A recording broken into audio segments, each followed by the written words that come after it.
Alors aujourd'hui, c'est casquette parce que j'arrivais pas à me coiffer. Voilà, comme ça, j'ai réglé le problème. Ça va être les fêtes, là. Toi aussi, tu te demandes ce que tu vas offrir. Bonjour le monde, bienvenue sur Corinne s'éparpille, la chaîne de l'autodérision avec un tout petit peu, comme ça, de sérieux. Il y a un truc tout bête qu'on peut faire quand on est en panne d'idées pour faire un cadeau à quelqu'un, c'est d'offrir un livre. Attends, te sauve pas si vite, hein. Peut-être que toi t'aimes pas la lecture, ok, ça marche. Mais peut-être qu'autour de toi, dans ton entourage, la famille, les amis, peut-être un voisin, un collègue, quelqu'un aime lire. Et peut-être que le livre que tu offriras fera extrêmement plaisir au quelqu'un à qui il est destiné, rendra ce quelqu'un extrêmement heureux. Donc aujourd'hui, je vais parler livres. Je vais me contenter des auteurs que j'ai lus là ces derniers mois. En plus, comme je suis super à la bourre dans mon LVE, lu, vu, entendu, je me dis que là, ma foi, je vais regrouper, pas tout le monde parce que c'est pas possible, mais ceux qui me semblent importants là tout de suite. Et que ça peut faire en plus des cadeaux très originaux, très sympas. Quels sont les genres littéraires dont je vais parler aujourd'hui? Thriller, suspense, policier, fantastique. Je vais te parler d'auteurs qu'on ne trouve pas forcément dans les librairies et qui pourtant sont vraiment excellentissimes. Tu vois, dans la barre de description là, je te mets le nom de l'auteur, les bouquins dont je vais parler et les liens où on peut trouver les bouquins et où on peut trouver peut-être pourquoi pas un site internet, etc. Je vais essayer de faire quelque chose d'assez complet. On va voir en fonction du temps que ça me prend. On est parti, on y va. Je vais commencer par Anna Kessou, alias Fanny Folly, et les enquêtes d'Antoinette. Tu connais pas les enquêtes d'Antoinette, et bah tu perds beaucoup. Comment Antoinette, qui fréquentait la haute bourgeoisie anglaise, a pu devenir femme de ménage dans la société de nettoyage, la Clean? C'est parce qu'Antoinette a besoin de trouver des réponses à tout ce qui lui semble anormal qu'elle interroge, fouille et outrepasse son boulot de femme de ménage. Mais c'est grâce à elle et à sa perspicacité et à sa ténacité que des enquêtes sont bouclées. Merci Antoinette. Une série d'enquêtes policières à la sauce Miss Marple, sauf que là, c'est du Fanny Folly. Laissez-vous emporter par ces enquêtes fraîches, légères et pleines d'humour. Je vous assure un très bon moment de lecture. Et en plus, on apprend plein de choses. Quand j'ai reçu le premier tome, L'étrange pension de Mrs. Scrooge, elle en était déjà à 5000 lecteurs. Aujourd'hui, on est passé à 10 000, on a doublé. Plus de 10 000 lecteurs ont mené l'enquête avec Antoinette et on comprend parce que c'est très agréable et en plus, on voyage pas mal. Ça se prend pas la tête. Je sais pas si certains d'entre vous ont eu la chance de visiter son blog aux enquêtes d'Antoinette. Il n'existe plus aujourd'hui, hein. Mais à l'époque, elle faisait régulièrement des petites enquêtes, donc c'était des courtes nouvelles d'enquête d'Antoinette, et c'était du caviar. Moi, je me régalais, et j'ai tout autant de plaisir aujourd'hui à retrouver les enquêtes d'Antoinette au format roman. Ça, c'est pour le policier frais, léger, avec les enquêtes d'Antoinette de Fanny Folly. Deuxième auteur dont j'aimerais vous parler, alors j'ai déjà parlé de cet auteur, c'est Alexis Arend. Alors moi, Alexis Arend, je m'en suis pas remise, hein, depuis La Lueur. Donc comme j'ai déjà dit, moi je suis fan inconditionnelle de Stephen King, c'est mon top 1, lui. Hein. Et Alexis Arend, avec La Lueur, bah, ça reste le livre que je mets en pole position. J'ai adoré ce livre, j'ai adoré cette histoire-là, mais aujourd'hui je vais vous parler d'autres histoires qu'il a écrites, que j'ai lu. Vous avez le choix avec le nombre 77, avec Intrusion au pluriel et avec Heaven's Road. Alors autant avec le nombre 77 et avec Heaven's Road, on est dans le genre fantastique, excellemment bien écrit. On est vraiment dans le monde fantastique tel que Stephen King aurait pu écrire le bouquin, honnêtement. Hein. En ce qui concerne Intrusion, là il nous a fait un grand écart. Un grand écart puisque là on est dans une enquête. Dans une enquête policière, et je me souviens même que quand j'ai lu le bouquin, j'étais donc sur ma tablette, je lis l'histoire, machin, j'étais vraiment à fond, je suivais l'enquête vraiment de très très près, et je me suis dit, mais attends, mais c'est qui déjà qui a écrit ça? J'avais oublié que c'était Alexis Arend parce que je me retrouvais pas dans ce style que j'ai eu l'habitude de lire avec lui, c'est-à-dire fantastique. Là, j'étais vraiment dans un truc policier, un suspense, un thriller, et j'étais vraiment surprise. Donc n'hésitez pas, si vous voulez aussi lire un thriller en plus de Fanny Folly, pourquoi ne pas vous lancer sur Intrusion de Alexis Arend. Après, si vous voulez du fantastique, vous pouvez toujours continuer avec ce même auteur et aller sur le nombre 77 et Heaven's Road. La Lueur, bien sûr, j'oublie La Lueur, mais La Lueur c'est un petit bijou ce bouquin. Ouais, La Lueur, Heaven's Road, Intrusion si vous voulez faire du thriller, et le nombre 77 où là je mets quelques bémols, mais on n'a pas le temps d'en parler, donc peut-être plus tard. Pour rester dans le domaine policier, je vous conseille aussi l'auteur Stefan Hanem, je ne sais pas du tout si je le prononce correctement. C'est une trilogie dont le premier tome s'intitule Hors cadre. J'ai pas encore lu la suite. Je connaissais pas cet auteur. J'ai été agréablement surprise encore une fois. Juste une chose, j'ai pas été spécialement surprise par la fin, mais tout le reste du bouquin, on est dans le truc, on suit cette enquête, on est au sein de l'équipe policière qui suit l'enquête. Ça se passe en Suède, mais pas uniquement, aussi au Danemark. J'ai appris un truc, moi je savais pas que la Suède et le Danemark, ils étaient en bis-bis. J'ai appris un truc. Bon. Comme quoi on en apprend dans tous les bouquins et moi ça j'adore. Foncé, du policier, du thriller, c'est un cadeau qui peut faire plaisir, j'en doute pas une seconde. Toujours dans le côté... Alors attends, parce que là je mélange un petit peu tout mais c'est parce que je veux tellement vous parler plein de gens. Là j'aurai pas le temps. Ah.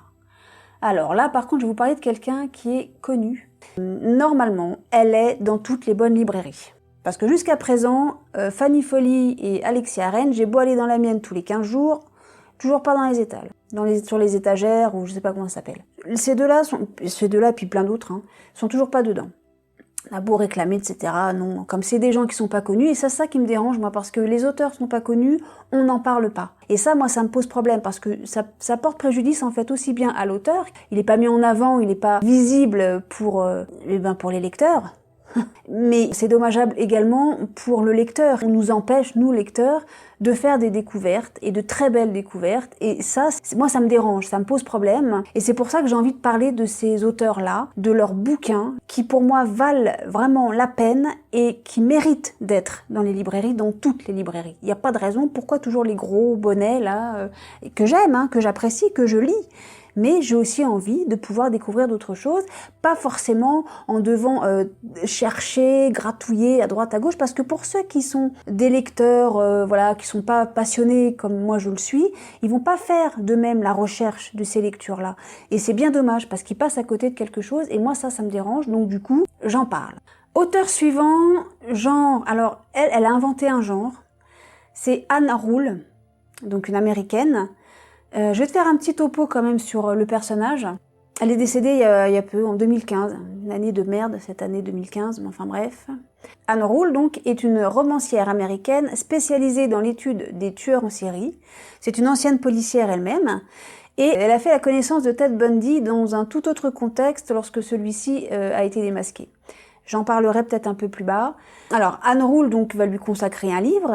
Et ainsi va commencer sa carrière d'écrivain, dont des romans policiers vrais, connus en anglais sous le terme générique True Crime Stories, genre littéraire dont elle est l'un des maîtres.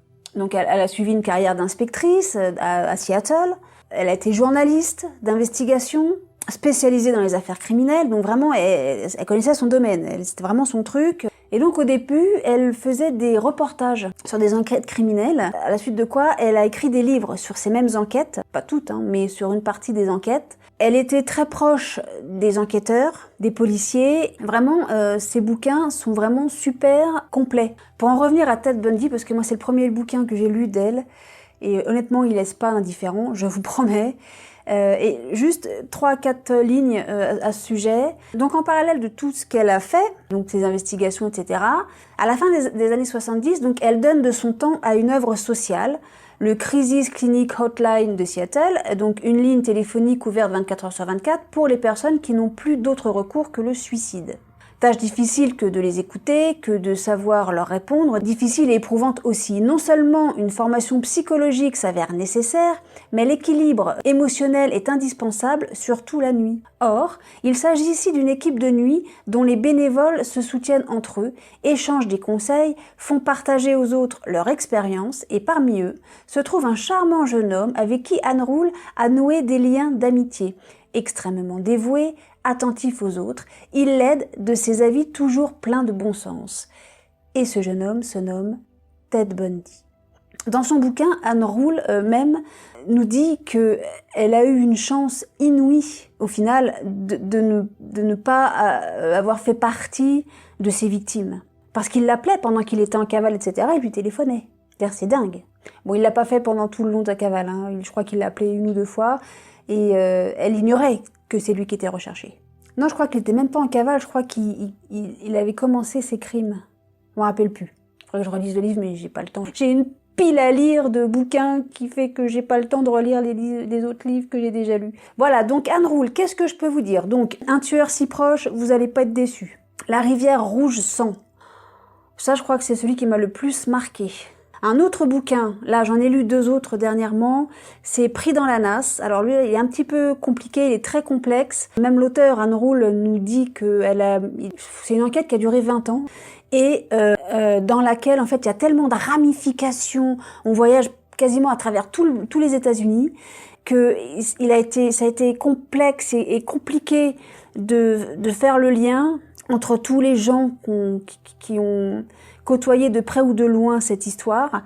Et même elle dit que ça a été compliqué. Et sur les 20 années que a duré cette enquête-là, il y a eu donc 2 enquêteurs principaux et il y en a un qui n'aura jamais connu la finalité de l'enquête puisqu'il est décédé. Compliqué, hein? Et alors, un autre livre qui met mal à l'aise, alors lui, il met mal à l'aise, hein, c'est Si tu m'aimais vraiment. Franchement, on n'est pas bien. C'est une histoire de famille, hein, et moi, je sais que ça m'a dérangé. À partir du moment où on touche aux enfants, ça me dérange, hein, donc voilà. Et en fait, c'est le comportement humain des gens qui me dérange, quoi. Et enfin, je vais terminer sur un auteur. Je vous parle pas de tous les auteurs que j'ai lus et dont j'aimerais vous parler, mais sinon la vidéo, elle va durer 3 plombes et c'est pas le but. Un auteur aussi que vous pouvez offrir ou vous offrir à vous-même, je répète, c'est Sébastien Fitzek, qui lui fait aussi dans le thriller psychologique même je dirais. J'avais déjà parlé de lui avec Le Colis, il y a peut-être un an et demi, et là, Le Passager 23. Pour qui ne sait pas ce qu'est Le Passager 23, moi je le savais pas, j'ai appris ce que c'était, donc ça a une signification, ça a une définition bien spécifique. Donc on est sur un paquebot, hein. Alors c'est un petit peu La Croisière s'amuse sans s'amuse, donc avec un flic qui se retrouve sur ce paquebot, un flic qui est complètement brisé, c'est un homme brisé, qui attend plus trop rien de la vie, pour des raisons XY qui vous sont expliquées dans le livre, et donc il se retrouve sur ce paquebot, il devrait pas y être, il a aucune raison d'être là, et il se passe des choses assez étranges sur ce paquebot. Bien sûr, lui va mener l'enquête, or, il a rien à faire là, donc forcément, tout ce qu'il va trouver, pour le moment, ça sert à personne, quoi. Plus on va avancer, et plus on va découvrir des choses vraiment étranges et dérangeantes. Alors lui, ça va pas lui ramener la joie de vivre, hein, mais ça va peut-être lui redonner un petit peu d'espoir, peut-être que ça va soulager sa peine. Et alors il faut savoir que Sébastien Fitzek, c'est un auteur allemand, et il est le maître dans ce type de littérature dans son pays en Allemagne. Je vous propose des auteurs, c'est pas les clampins du coin, quand même, hein. On a affaire à de la très bonne lecture. Fanny Folly, c'est frais. Ann Rule, c'est plus lourd. Bah oui, enfin en même temps, Ted Bundy, je sais pas si ça te donne une idée, quoi. Sinon, il y a un autre genre littéraire. Ça fait toujours plaisir, ça peut surprendre. Ça reste dans le domaine de la littérature. Je te parle de la BD. Je sais pas si tu connais le jeu Life is Strange. C'est un jeu vidéo. Pour les initiés, tu peux faire ce cadeau. Il y a le premier volume donc qui est sorti. Life is Strange, donc l'effet papillon. Et là, au mois de décembre, il y a le 2e tome qui sort. Je me souviens pas du titre, je l'ai commandé. J'ai la chance quand même dans ma commune, c'est d'avoir un tout petit magasin qui est spécialisé dans le manga et la BD. Voilà, ça se présente comme ça. Voilà le type de dessin. Voilà. Collection Urban Games. Univers des jeux vidéo adapté en comics. Voilà, c'est plus un comics qu'une BD. Enfin, oui, si. Et alors, en fait, pour ceux qui connaissent le jeu vidéo, le tome 1, l'effet papillon, c'est une des fins alternatives du jeu. Voilà, donc c'est une idée cadeau aussi. Et pourquoi pas, oui, il y a plein de BD originales que tu peux faire aussi. Il y a plein de choses qu'on peut offrir et qui font plaisir et qui sont plutôt originaux. Là, c'est Life is Strange, mais il y a certainement, je crois qu'il y a World of Warcraft.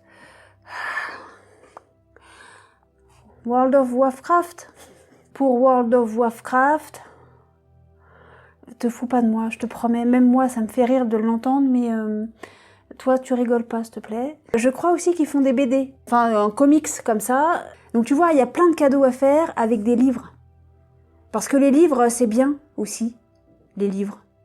Faut lire. C'est génial la lecture. Je te dis à très bientôt. J'espère que je t'ai donné des idées de cadeaux à faire. Ou peut-être des lectures aussi que toi, du coup, ça t'a donné envie de lire les livres que j'ai proposés là.